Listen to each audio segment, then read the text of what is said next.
The Amazing Spider-Man movies continually fascinate me. It's kind of the perfect example of a company putting the cart before the horse, using a character purely for profit, and making movies around how many characters and storylines they could fit into one movie. So, what would they have done if they had made a third film? Well, that's what I'll be talking about today, but before we get into what those plans were, I think it's important to have a little history of these movies and the movies around them.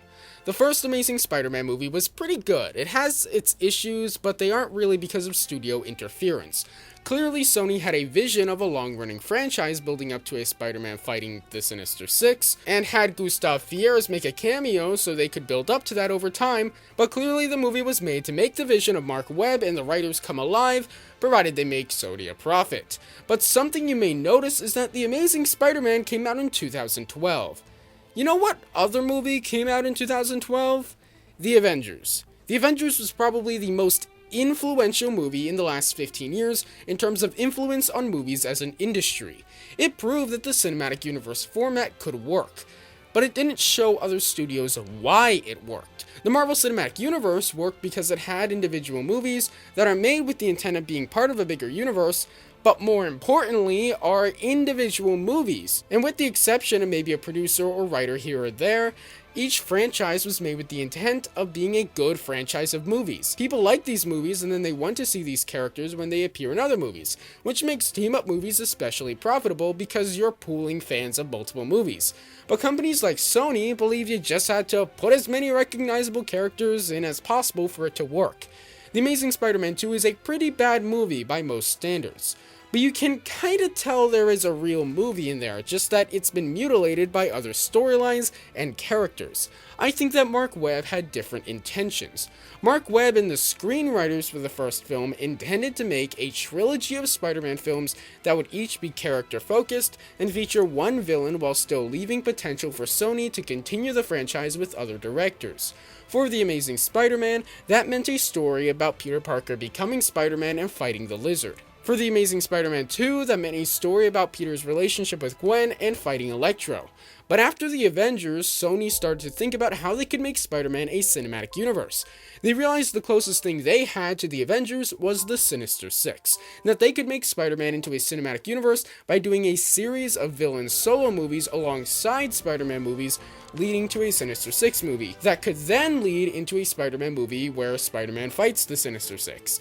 So instead of waiting until movie 5 or 6 to make that Spidey vs. Sinister Six movie, they could just shove a bunch of half-baked villains into earlier movies so they could have Spidey fight the Sinister Six in movie 3 or 4. I think at this point Sony was trying to get the movie out quick enough that the superhero fad wouldn't die, but having enough movies that they can make a ton of money. So they shoved a bunch of extra stuff into The Amazing Spider-Man 2. Their plan at this point was to have the Sinister Six fight Spider-Man in The Amazing Spider-Man 4, and develop the Sinister Six over the course of The Amazing Spider-Man 2 and 3, and a Sinister Six solo movie between 3 and 4. There was also a Venom movie on the table for between 2 and 3 as well, but we'll get back to that. But you're probably wondering what happened to this plan, because the last public plan was for the Sinister Six to come out after The Amazing Spider-Man 2, and then Spidey fights them in The Amazing Spider-Man 3. And that was the plan at one point. But the original plan was to let Webb write out his vision of 3 movies, while of course adding in some Sinister setup, and then do 4. So what happened? I'll let you know after I let you know about my Buy Me a Coffee page. If you enjoy these videos and want to help me out financially, you can go to buymeacoffee.com/ColeHershowski to directly contribute for just the price of a cup of coffee. You're under no obligation to do this, but if you do, it's greatly appreciated. There's also a link in the description and on my channel page and a banner labeled Donate to the channel. Again, that's buymeacoffee.com/ColeHershowsky. So what did happen? Well, 2013 happened.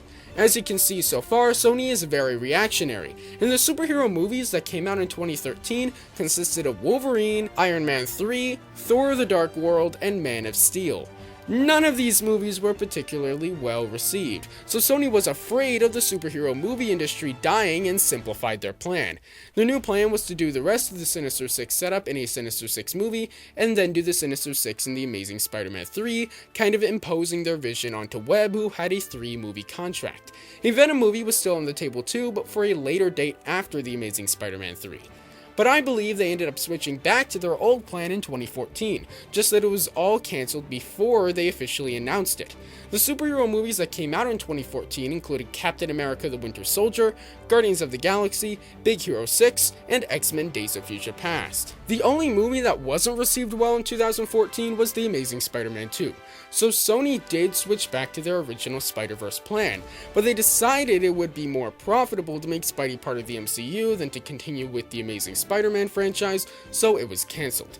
So now that you have this context, what were Mark Webb's plans for The Amazing Spider-Man 3? Well, we don't have much information to go on, but I think I might have pieced it together. So the main villain in the movie would have been Venom.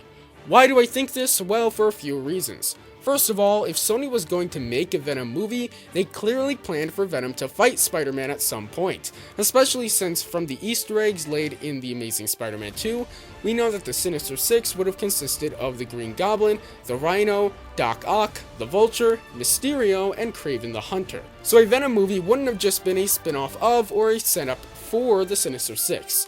It also works for what else we know about the movie. Following Gwen Stacy's death in the previous movie, the main storyline of this movie would have been Peter mourning her death and eventually moving on to Mary Jane. A movie with one primary villain that relates to a character-centric story, eh? Sounds like something Mark Webb and the writers would have done. Shailene Woodley was cast as Mary Jane and shot a few scenes in The Amazing Spider-Man 2 as setup, but these ended up getting cut. So this movie would have introduced Mary Jane, and she and Peter would have probably been together by the end of the movie, or at the very least they would be friends. This goes along with my Venom theory really well, because the Venom symbiote could act as an agent behind Peter's prolonged mourning, beating Peter's self-image down using Gwen's death as a way to control Peter more so they could permanently bond. A few years ago, when we knew even less about this movie, a channel called Cut Short made a video about how weird this movie would have been. This is a pretty good video, but it's outdated. None of the information is necessarily wrong, but it only really makes sense in the context I'm about to give you. This video pointed out that Dennis O'Leary, who played Captain Stacy, said once that the movie would have involved Peter getting a formula that would allow him to bring people he had lost back to life, including Captain Stacy. This sounds crazy, but I think that a combination of factors like not really remembering what was said, not knowing much about the source material, and maybe just being explained it weirdly or by someone who didn't really know what they were talking about, led to a misinterpretation of what was going on. I think that the formula he means is the Venom symbiote. And the symbiote wouldn't have been resurrecting people, it would have been creating visions to depress Peter further and make him more easily manipulated. Showing Peter visions of Captain Stacy and Uncle Ben would have made him more susceptible to feeling like he needs the Venom symbiote to survive. There were also rumors mentioned in that video that Gwen Stacy would have also come back to life as Spider-Gwen. I think that means that maybe Venom would have shown Peter a vision of Gwen as Spider-Woman in a way that made Peter feel like she would have been a better protector of New York City. How does Eddie Brock fit into this? Well, as I mentioned before, that Venom solo movie would have taken place between the second and third movies. That movie would have actually shown Venom's origin story with Eddie Brock becoming Venom. Eddie would have returned in this movie and probably would have taken back the symbiote at the end.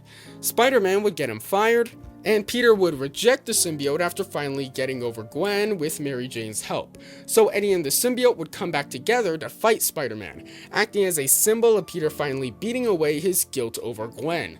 This movie also would have introduced J. Jonah Jameson and more thoroughly introduced the Daily Bugle.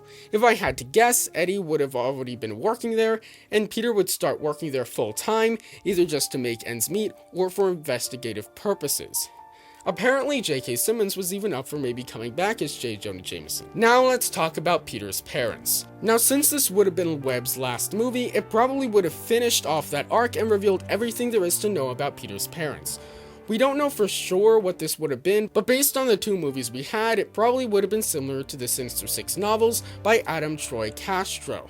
So going off of that and what we see in the movies, it's likely the man seen killing Richard and Mary Parker in The Amazing Spider-Man 2 was Carl Fiers, brother of Gustav Fiers, aka the Gentleman, who we see cameo in the first two movies. After the death of his brother, Gustav set out to kill Peter as revenge once he became old enough. After the events of the first film, he discovered that Peter was Spider-Man and decided to team up with Harry Osborn to form the Sinister Six, knowing through his brother that Oscorp had the capabilities of creating a team that could act, essentially, as a Spider-Man killing machine. There was a scene cut from The Amazing Spider-Man 2 where it was revealed Richard Parker was still alive, and he reunites with Peter saying that he had to remain in hiding to protect him. This probably would have been repurposed as the ending of this movie, finally closing the book on Webb's trilogy. Finally, what would the Sinister Six setup look like? Besides the stuff with Fierro's being revealed so his motivations would be clear for the Sinister Six movie and The Amazing Spider-Man 4, Dane DeHaan was signed on to return, but he wouldn't have been the Green Goblin. In a reversal of the process seen literally everywhere else, Norman Osborn would have become the Green Goblin after Harry Osborn. There was another cut scene from The Amazing Spider-Man 2 where Norman Osborn's head would have been revealed to be frozen so he could be revived as the Green Goblin. So that probably would have happened in this movie. Also, Paul Giamatti was scheduled to come back, so the Rhino would have been involved. Well, that's all we know about The Amazing Spider-Man 3. Now, I think I've pieced together the entire vision Sony had for this franchise beyond this film, but I don't have the time to talk about it now, especially considering I have to make a video to upload every day. Wait, you didn't know I upload every day? Well, I do, and in the next few weeks, I'll be making a part 2 going through all of the rest. So don't forget to subscribe for daily videos on the franchises you love, and I'll see you tomorrow. Bye.